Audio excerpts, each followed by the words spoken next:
Looking at Jason's face, seeing the hurt and anger etched into his expression, I just couldn't bring myself to do it. Yes, I whispered, feeling a knot tighten in my stomach. That look on his face, it seared into my memory. It was like watching something inside him shatter. How could you let her __ test me? He asked, his voice barely audible, trembling with betrayal. How could you do this to us? Hi, I'm Emily, and this story is about me and my boyfriend, Jason. You know how some dinners feel like a disaster waiting to happen? That's exactly how last week's dinner at my parents' house felt. My mom was at her absolute peak, outwardly all smiles and sweetness, but underneath, it was cutting and hostile. So there we were, Jason and I, sitting across from my parents. Mom was giving Jason a look, as though he were dirt on her shoe, all while keeping up her fake, sugary grin. So, Jason, she began, her voice dripping with faux kindness. Still working at that little gym of yours? I wanted to disappear under the table. Jason, bless him, stayed composed. Yes, Victoria. Business is actually going well, he replied calmly, though I noticed the tightness in his jaw and the slight narrowing of his eyes. Mom just nodded, her tone dismissive. How quaint. I'm sure Emily appreciates your stability. The way she said stability made it sound like a stagnant pond. I couldn't take it anymore and excused myself to the bathroom. As I walked away, I heard Jason's voice, calm but firm. Victoria, may I ask why you seem to have such a poor opinion of me? I froze in the hallway, my heart pounding. Mom's response came quickly, sharp and cutting. I'm just worried about my daughter. Emily deserves someone who can truly provide for her, someone with real ambition. Jason's tone tightened as he answered, I assure you, I have plenty of ambition, and I love your daughter very much. I returned to the table before anyone realized I had overheard. The rest of the dinner was suffocatingly tense. You could practically feel the unease hanging in the air. Later that evening, Jason brought it up as we were getting ready for bed. He looked at me with those troubled eyes. Your mom really doesn't like me, does she? He asked softly. I sighed, torn between loyalty to my mom and love for Jason. She's just overprotective. She's always been like that, I said, though I wasn't entirely sure I believed it myself. Jason ran a hand through his hair, frustration clear in his face. It's not just protective, the things she says. It's like dealing with a classic helicopter mom. I reached for his hand. I know. Just let it go for now. She'll come around eventually. He stared at me for a moment before nodding. All right, for you, I'll try. But this can't go on forever. Relief washed over me, though it was short-lived. A few days later, my mom called with a plan that made my stomach churn. I've hired someone to test Jason's loyalty, she announced smugly. What? I exclaimed, horrified. Mom, no! I protested, my stomach flipping. It's for your own good, dear, she insisted. Don't you want to be sure he's truly faithful? I wanted to argue, to tell her to cancel her scheme, but then I hesitated. Maybe this was a chance to prove to her once and for all that Jason was trustworthy. Fine, I finally said, hating myself a little for agreeing, but if he passes, you have to accept him. Deal, she replied, far too pleased with herself. As I hung up, guilt gnawed at me. Should I warn Jason? But what if that ruined everything? If he knew about the test, his loyalty wouldn't truly be proven. No, I decided to stay quiet. If Jason was as loyal as I believed, he'd pass without any interference, and Mom would have no choice but to admit she was wrong. But as the plan unfolded, anxiety churned in my gut. Had I made a huge mistake? It all began on a Tuesday morning. I was at my usual coffee shop, minding my own business, when a woman tapped me on the shoulder. Excuse me, she said, flashing an overly bright smile. Is the coffee here any good? I'm new in town. Yeah, I replied, trying to be polite but distant. You know how it is in the city. Better safe than sorry. You can't go wrong with anything on the menu. Thanks, she said, still beaming. I'm Rachel, by the way. I nodded, grabbed my coffee, and headed out, thinking nothing of it. Just another random encounter, right? But then I saw her again, and again. Day after day, she seemed to pop up everywhere. Each time, she'd find some excuse to start a conversation. At first, it was harmless, asking for restaurant recommendations or gym suggestions. But over time, her tone became more personal, her questions more probing, her demeanor increasingly flirtatious. It started to make me uncomfortable. Was I imagining it? Or was this woman deliberately following me? One evening over dinner, I brought it up to Emily. We were eating pasta, and I casually mentioned, there's this woman who keeps showing up everywhere I go. It's kind of weird. Emily's fork froze halfway to her mouth. Oh, what do you mean? She asked. I shrugged, trying to play it off. Just someone I met at the coffee shop. I keep running into her, that's all. Probably just a coincidence. Emily nodded but stayed quiet. As the week went on, Rachel's behavior escalated. She began touching my arm during conversations, laughing too loudly at my jokes, and even finding excuses to bend over in front of me. It felt like a bad romantic comedy, only it wasn't funny. It was making me more and more uncomfortable. Was she stalking me? Should I confront her? Tell Emily? I was starting to feel paranoid, constantly glancing over my shoulder, wondering when she'd appear next. I decided against telling Emily again. She already had enough to handle with work and her mom's endless criticisms. Besides, I thought I could manage this myself. Rachel was probably just some oddball who'd eventually lose interest and move on. No, I resolved to handle it on my own. The next time I saw her, I'd tell her to stop bothering me once and for all.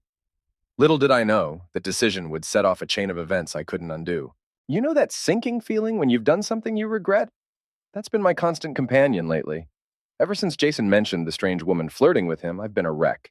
I can't eat, I can't sleep, I can't focus on anything without the weight of guilt pressing down on me. I know it's Rachel, the woman my mom hired to test Jason, and yet here I am, staying silent like a coward. I keep telling myself that it'll all blow over, that Jason will pass this ridiculous test and everything will go back to normal, but the guilt is eating me alive. Every time I look at Jason, I feel like I'm betraying him. He trusts me. He confides in me about this woman who keeps bothering him, and I just sit there nodding like I don't know the truth. It's tearing me apart. And my mom? She's only making it worse. She keeps calling, asking for updates. Has he fallen for it yet? Has he slipped up? It's as if she's rooting for him to fail. I want to scream at her, tell her to stop, but a tiny part of me feels curious too. Isn't that awful? What kind of person lets this happen to someone they love? I keep trying to rationalize it. If Jason passes, I tell myself, my mom will finally accept him. But deep down, I know that's just an excuse. I'm letting this happen because I'm too afraid to stand up to my mom and too insecure to trust Jason completely. The worst moment came when Jason brought up Rachel again. It was a regular Tuesday night, and we were having dinner together. He was pushing his food around on his plate, looking troubled. And then he started talking about how Rachel kept showing up everywhere. He looked so confused, so frustrated. And what did I do? I said nothing. I just sat there and listened, feeling like the most terrible girlfriend in the world. I'm so conflicted. I love Jason more than anything. We've been together for 2 years, and he's always been there for me. He's kind, funny, hardworking, everything I could ever want. But now, seeing how stressed he is over this Rachel situation, I can't help but feel like I'm letting him down. He trusts me completely, and here I am allowing this absurd test to continue. I should be protecting him, supporting him, not whatever this is. What do I do? Do I come clean? Do I let it play out? I'm terrified. No matter what I choose, I feel like I'm going to lose Jason. The thought of losing him, it terrifies me. We've built so much together, our little apartment, our dreams for the future. The idea of throwing it all away over something this stupid makes me feel physically ill. For now, I'm just sitting on the sidelines, hoping this will somehow resolve itself. But deep down, I know I'm just deluding myself. This is going to blow up in my face, isn't it? God, what have I gotten myself into? You ever reach a breaking point, that moment where you're just done? That was me last week. Rachel had been showing up everywhere for days. At first, it was just annoying, but as time went on, it started feeling sinister, like something out of a thriller. I was constantly looking over my shoulder, unable to sleep, unable to concentrate at work. I even started messing up my schedule with clients at the gym. Emily noticed something was wrong, but I didn't want to add to her stress. By Friday, I'd had enough. I decided to confront Rachel and put an end to this nonsense. I spotted her near my gym again and marched straight toward her. My heart was racing, my hands shaking, but I didn't care. "What's your deal?" I demanded. "Why are you following me?" Her face was priceless. For a moment, she played dumb, batting her lashes and pretending not to know what I meant, but I wasn't having it. I told her I'd call the police if she didn't back off. That's when things got bizarre. She panicked, stammering that she didn't want any trouble, and then she dropped a bombshell. Someone had paid her to flirt with me. I was floored. Paid her? Who would do something like that? At first, I thought it might be some elaborate joke, but the guilt and anxiety on her face told me otherwise. I pressed her, demanding to know who was behind it, and when she finally confessed, it felt like a punch to the gut. Victoria, Emily's mom. She had hired Rachel to test me, to see if I'd cheat. I can't even begin to describe how I felt in that moment. Angry doesn't come close.